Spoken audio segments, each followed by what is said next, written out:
We're here to talk about a story that Laura wrote with some of our colleagues from the Egyptian Bureau in the most recent issue of Green magazine. The sort of premise of the story is where I want to start. So we all are here at COP with the awareness that we're at 1.2 degrees Celsius of warming. There's been a lot of talk about this being a COP where people are grappling with whether the 1.5 degrees Celsius target that's in the Paris Agreement is still practical. But we looked at Egypt as a place that's kind of even farther in the future than that. Can you talk a little bit about how we sort of set up this story that we told? Yes, absolutely. So when we started thinking about how we would tell the climate story from Egypt, since COP was happening here in Egypt, we actually realized that Egypt is the perfect example to talk about these issues because it's a country that has already warmed by 2 degrees Celsius. So the rest of the world, on average, has warmed by 1.1. Egypt has warmed by about 2 degrees since the start of the last century. And if the planet is heading for a warming of 3 degrees under current levels of emissions by the end of this century, what Egypt is facing is actually 5 degrees of warming by the end of this century. So what we wanted to do was take a bunch of scientific data and projections that are available today and see what Egypt would look like by the end of the century if the world warmed on average by 3 degrees Celsius.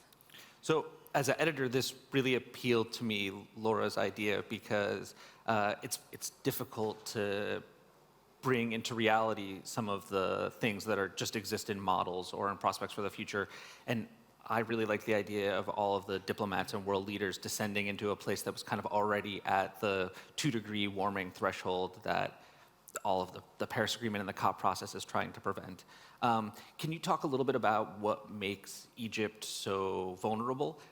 And I want to start by prefacing it saying that you have some experience reporting in Egypt before even you became a climate journalist. Is that right? Yes, that's right. So I used to live here 10 years ago. It's bad when you say 10 years because you realize how old you're getting. So I used to live here 10 years ago, and I mean, even now I was just talking with the colleagues in the Cairo bureau that helped me report on this story, and I would tell them, oh, I remember when I lived here, how nights in Cairo would like open up the windows and there'd be a nice breeze over the Nile, and they were like, yeah, that's not happening anymore in summer. So even in 10 years, the climate and the weather have changed and the conditions have changed. So what makes Egypt so vulnerable? I think except for glacier melting, every other extreme event that is driven by climate change takes place in Egypt. So Egypt is vulnerable to sea level rise. So you all have flown here, might have seen the delta from the air. It's an amazing view. It's also likely to disappear. Big parts of it are likely to disappear because the levels of the Mediterranean Sea are rising very fast. It's also vulnerable to drought. The Nile River is carrying less and less water. It's raining less and less, and when it does so in patterns that are strange. So, rains a lot in very few days or very few hours, leading to floods. Wait, before we go on to the other ones, let's stick with sea level and water issues for a second. So one of the characters that stood out in this piece was the farmer named Abdel Salam. It's kind of crazy to reckon with the fact that it's both a drought, like a lack of water country, and also a flooding country at the same time. Can you kind of talk about what his life is like? And also, as part of the process of this story, I know you looked for solutions to all of the problems that we're identifying. So I guess tell the story of this farmer and what he's doing to grapple with the hotter world he's in now. Sure. So first of all, when we did this story, we didn't want to write doom and gloom. So for each problem, we looked for a solution that was taking place today. So my colleague Salma Al-Wardani, who is a member of the Cairo Bureau, went up to the Nile Delta, to the very last village before the Nile reaches the Mediterranean Sea. It's a village called Baltim. And she met this farmer, Abdel Salam, who, together with a bunch of farmers in his village, have raised money among themselves to set up a system to try to save their crops, basically. So what's happening in that part of Egypt is that the Mediterranean Sea is rising. And even if the sea has not made it to the crops yet, the salt from the sea is filtering up through the soil and killing the crops, essentially. So, and the water that they used to irrigate is getting saltier and saltier. So what the farmers are doing is using desert irrigation techniques, so dripping techniques. And they've bought the tubes, they've bought the engines that they need to pump the water and to purify it to be able to water the crops. So going down your list of climate impacts that you looked to Egypt for, I know desertification was on that list.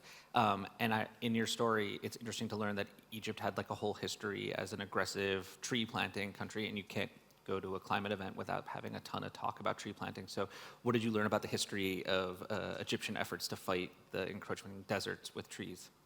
Yeah, one of the most interesting things I learned actually is that Egypt used to have a forestry policy back in the Middle Ages when they rose trees to build palaces and also build boats. So Egypt historically has experience in that, and in the modern days they actually came up with a quite smart way of planting trees in the desert, which was they would take sewage water from big cities and purify it and use it to irrigate forests.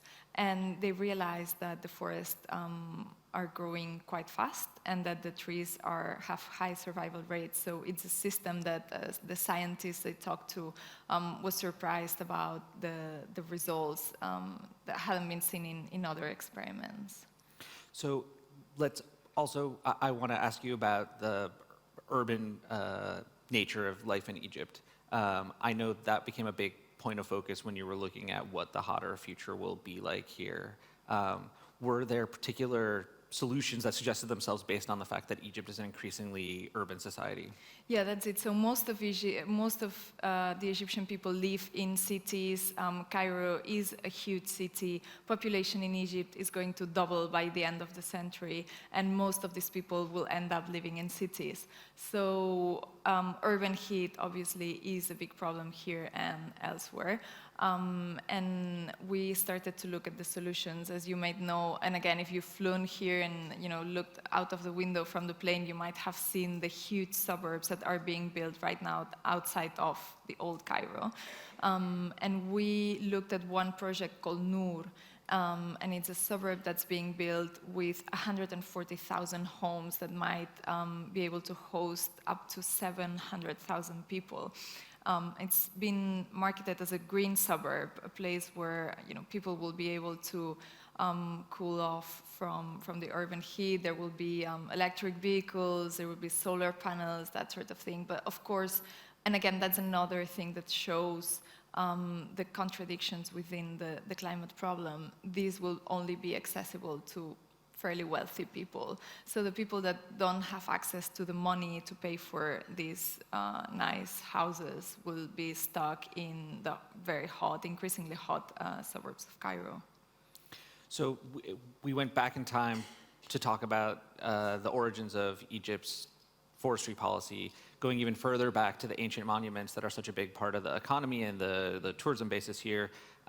What are the climate impacts on all the elements of antiquity that are surrounding us in Egypt? One would think that the ancient monuments, the pyramids, the temples that Egypt is famous for, that have survived over 3,000, 4,000, some of them 6,000 years, would be undisturbed by climate change, but that's not the case actually. So I talked to the archaeologists working down there in Luxor, and they told me how the changing patterns of rain that I referred to before, and also intensive agriculture, are changing the humidity levels on the soil and the way underwater currents work. And so that's making its way into the ancient monuments, and that humidity is essentially eating them up.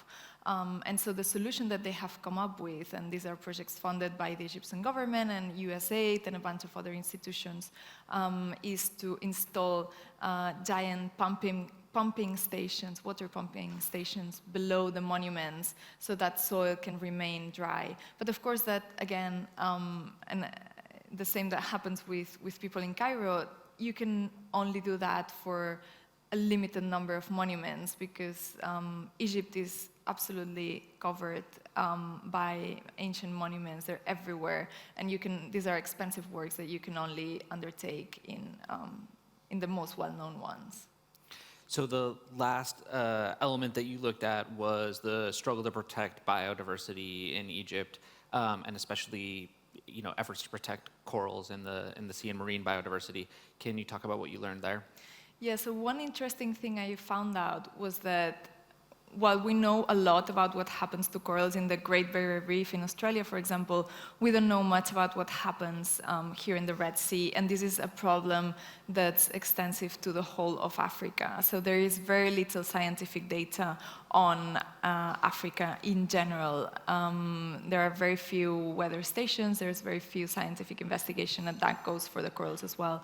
So I found an organization that's trying to set up a citizen science project at the Red Sea, so every person diving on the Red Sea can collect scientific data to figure out how the corals are doing. Well, we have a couple minutes left to end. I think we have a question from the audience, so I want to turn over to Meg. And another question from our online audience. Egypt is generally fairly well positioned geographically for some types of solar and wind energy. What is being done to take advantage of that? Yeah, absolutely. So renewable power is one of the big hopes for Egypt, as well as green hydrogen, which needs renewable power to work.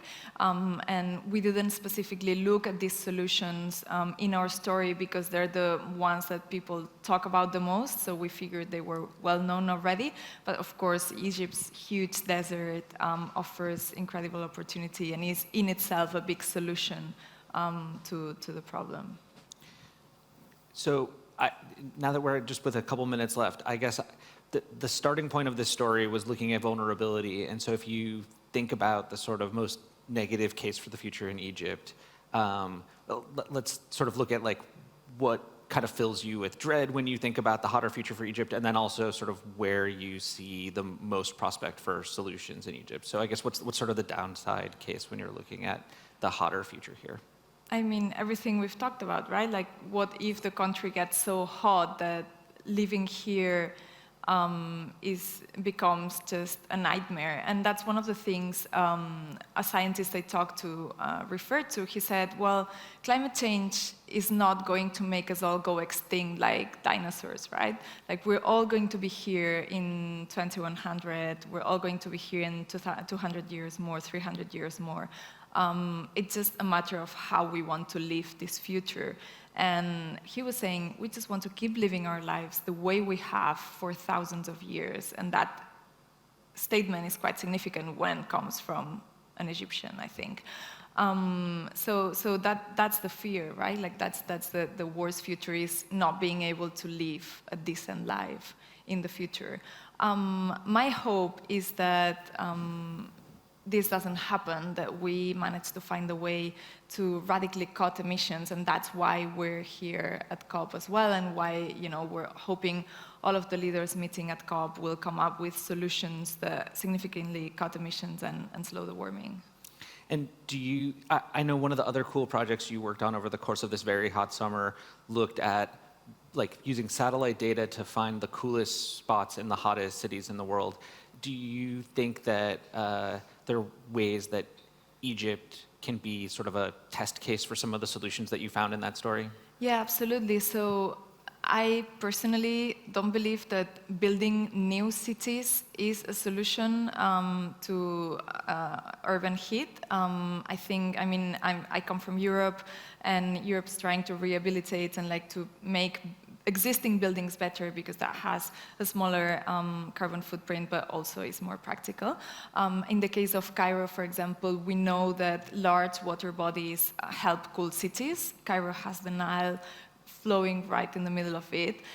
It's also home to some interesting experiments, like a park called Al-Azhar, that if you spend any time in Cairo, I really recommend you to visit. It's beautiful. That park was built on top of a waste deposit, a place that was used to just throw waste. And because it was organic waste, it became fertile ground for a beautiful park that's all covered in grass, trees, and lakes. So definitely there are ways to make existing cities better and more adapted to heat. Well, I'm so glad you did this story, and thank you for you. bringing it in. Thanks, everyone.